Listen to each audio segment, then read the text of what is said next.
Chave da Provisão Infinita, de Masaharu Taniguchi. Capítulo 3. A fé influencia as manifestações fenomênicas. Segundo Fillmore, Deus criou o universo através da fé. Ele projetou mentalmente o homem e o universo segundo sua crença, e tudo isso se tornou realidade através da fé em Deus. Sendo o homem um filho de Deus, criado à sua imagem e semelhança, as criações do homem também deverão estar alicerçadas na fé. De fato, tudo que existe verdadeiramente se originou de Deus. Portanto, se a fé é um atributo que existe verdadeiramente no homem, pode-se considerar de fato que o protótipo dessa fé está em Deus. A fé é, sem dúvida, a natureza espiritual que o homem possui originariamente.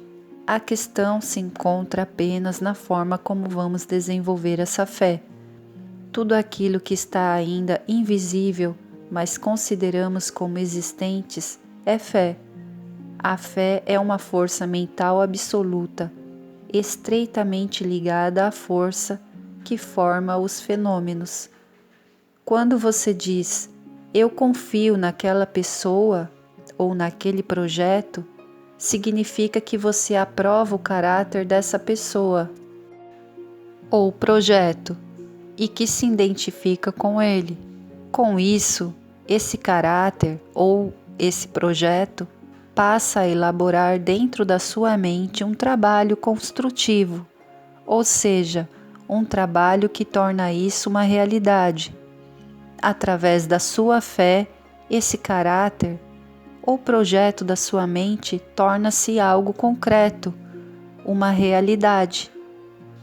Desse modo, a função da fé é a de dar forma concreta a esses conceitos abstratos. Todos os conceitos são, para nós, algo abstrato, sem forma, mas eles tornam forma concreta através da fé. Esse caráter ou projeto da sua mente torna-se algo concreto, uma realidade. Desse modo, a função da fé é a de dar forma concreta a esses conceitos abstratos. Todos os conceitos são, para nós, algo abstrato, sem forma, mas eles tomam forma concreta através da fé. Fillmore denomina isso substância da fé, ou fé substancial. Uma das ações extremamente importante para aprimorar a alma é a de consolidar essa substância da fé. Por exemplo, que substância se revela como a fé? Nesse caso, pode-se considerar substância da fé as revelações ou imagens espirituais que se manifestam através da fé. Assim como consta no capítulo 1 do Evangelho segundo Lucas, um anjo do Senhor diz a Zacarias que sua mulher Isabel lhe dará um filho, que se chamará João. Isso aconteceu quando Zacarias colocava incenso no altar. Fillmore assim explica o que significa isso. Quando a mente está em busca do Espírito Santo, mesmo que seja às cegas, essa mente se espiritualiza. Queimar incenso significa espiritualizar-se, ou seja, manifestar a capacidade perceptiva da alma de Zacarias e a capacidade sensitiva da alma de Isabel. Em suma, quando a capacidade perceptiva e a sensitiva atuarem conjuntamente através da oração ou da meditação, a alma se conecta com um pensamento de grau elevado, ou seja, do anjo, e nasce um novo estado de consciência. Entretanto, Zacarias duvidou das palavras do anjo, achando que sua esposa Isabel já não conseguiria ter filho devido à sua idade avançada.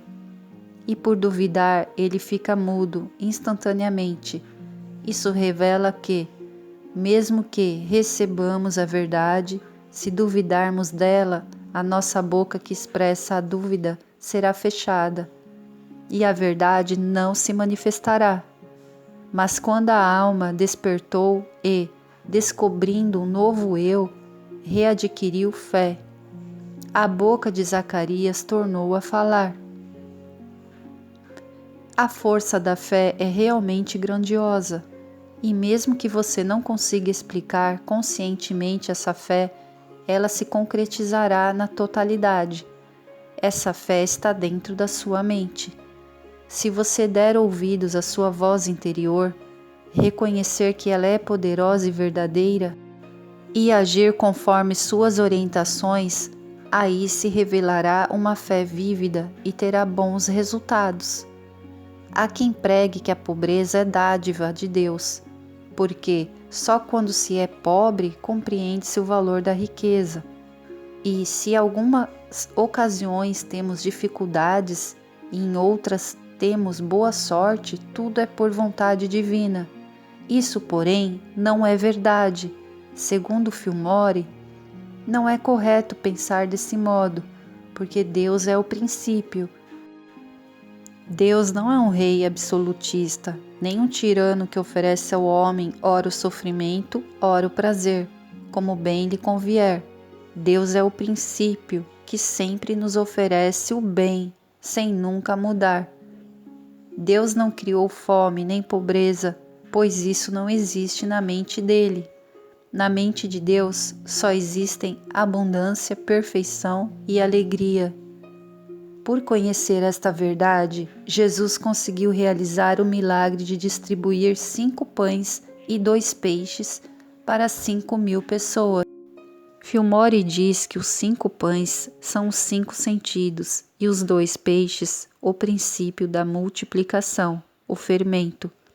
Isso significa que, assim como a massa do pão aumenta quando colocamos nela o fermento, se acreditarmos na provisão infinita do mundo da realidade e agradecermos aos céus pelos 5 pães que temos agora, a todas as coisas que percebemos através dos 5 sentidos, as graças, riquezas e alegrias que se manifestam através dos 5 sentidos também se multiplicarão infinitamente.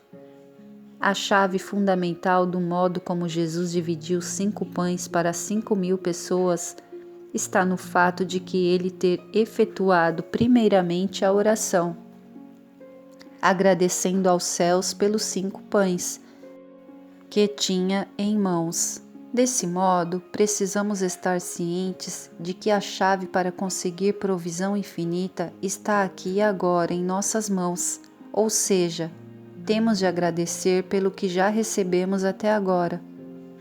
Devemos abandonar a mentalidade egoísta que só deseja aquilo que ainda não recebemos. E procurando as graças que já recebemos, devemos agradecer a elas. Devemos contemplar, praticando a meditação Sishokan, o fato de essas dádivas de Deus chegarem a todos os lugares e serem perfeitas em todas as áreas. Mesmo que estejamos passando pela pior crise financeira ou sofrendo grande penúria, não devemos jamais nos desanimar. Devemos manter firmemente a fé de que Deus é infinito e, através da palavra, conseguimos multiplicar várias vezes aquilo que já possuímos. Jesus disse: "As palavras que eu vos disse são espírito e vida, mas em todas as palavras existe vida espiritual. Portanto, devemos ter o máximo cuidado com as palavras. Não devemos jamais usar palavras retrógradas, nem pessimistas. Antes de falar algo, devemos possuir a consciência espiritual de que Deus é o todo e o tudo, e assim sentirmos exalação espiritual. Assim como a força e a autoridade, devemos falar concentrando a atenção na força interior da garganta, diz Fillmore. E após falar, é necessário meditar passando a outra margem. Galileia. Isso significa falar novamente, descansando num lugar tranquilo, ou seja, que as palavras e a meditação são inseparáveis. Quem não possui força espiritual desenvolvida deve primeiramente acreditar em Deus e que possui todas as capacidades. Manifesta-se apenas aquilo em que acreditamos. Devemos deixar o hábito de raciocinar com base naquilo que é fenomênico. Devemos abandonar a mentalidade que confia em objetos materiais e acabar com a falta de fé. Não devemos ver a matéria, mas sim o espírito. Se você desenhar algo na mente e observá-lo com fé, seja isso o que for, se concretizará. O mundo está agora despertando para o mistério da mente. Se você voltar sempre a mente para as coisas desejáveis nas quais acredita, essas coisas se concretizarão ao seu redor. A ciência contemporânea explica que a força invisível é milhões de vezes mais poderosa do que todas as forças materiais e que é real e essencial.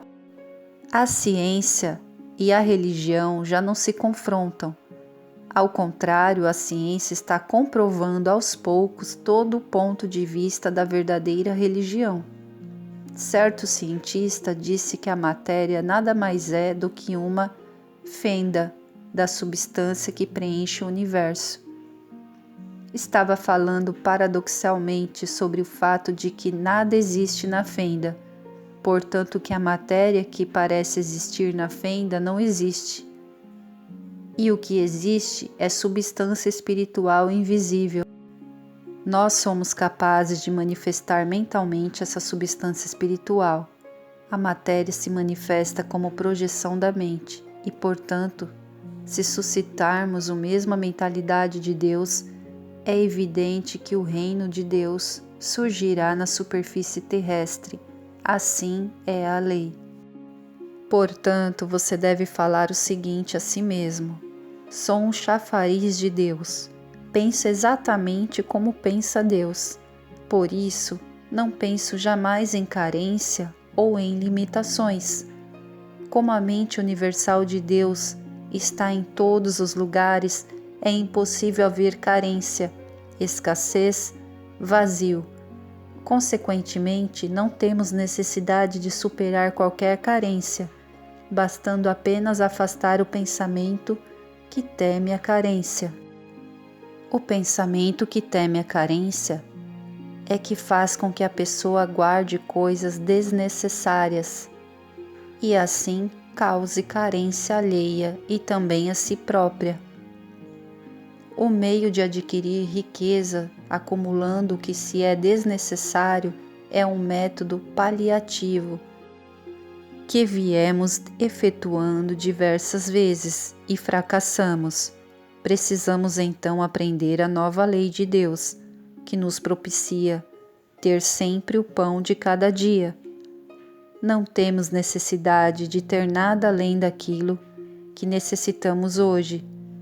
Se tivermos mais do que o necessário, isso só nos será um fardo.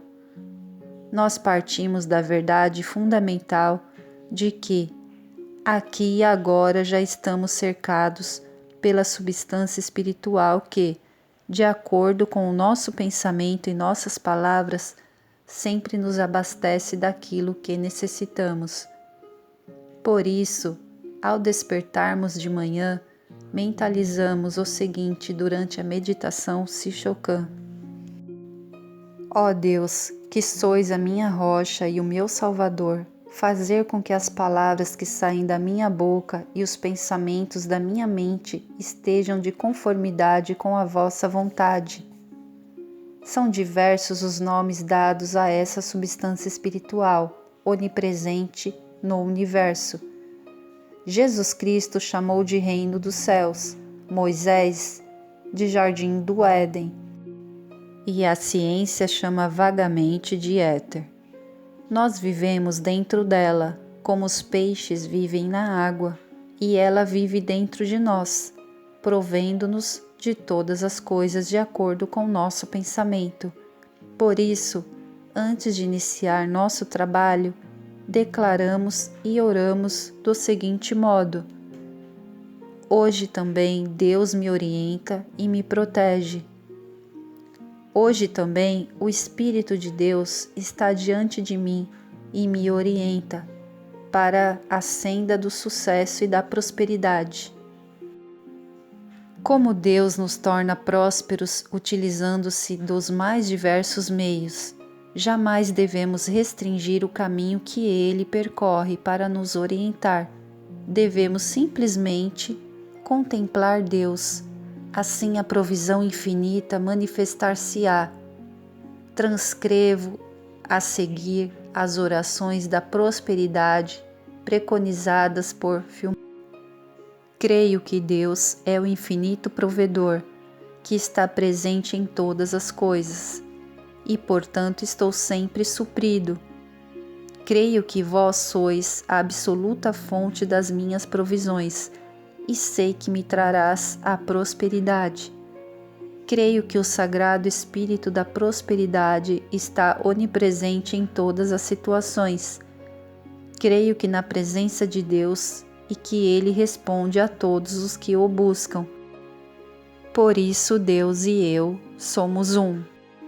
Obrigada pela sua presença aqui no canal Aliança com Deus. Clique no gostei para nos ajudar a divulgar o vídeo. Se inscreva no canal e ative o sininho das notificações.